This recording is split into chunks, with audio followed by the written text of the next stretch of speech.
Shock அடிச்ச மாதிரி அண்ணா கிட்ட பிராங்க் பண்ணுங்க. பண்ணிக்கலாமா? என்னங்க என்னங்க என்னங்க ஷாக் அடிக்குதுங்க. ஆமாங்க. உனக்கு எது கையில பட்டுச்சா? சுருன்னு. எந்த இடத்துல பட்டுச்சு? சுருன்னு சொன்னா எங்க பட்டுச்சு? கையில தான். இந்த கையில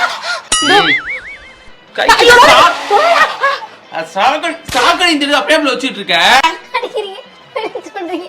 ஷாக் அடிக்குது அப்புறம் ஏன்டி கையில வச்சிருக்கேன் தான் சொன்ன.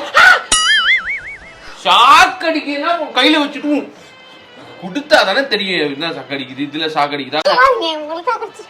அத குடுத்தா தானே கண்ணு பார்க்க முடியும். சொல்லுவாங்க பேபி அங்க பாருமா, அந்த குடு இதுல ஷாக் அடிக்குதா அதுல ஷாக் பார்க்க முடியும். உன்னை கை கொன்னும் இல்ல. ஐயோ என்ன ஆச்சுன்னு பார்க்க விடுறீங்க. பிராங்க் பண்ணீங்க. இந்த விஷயத்துல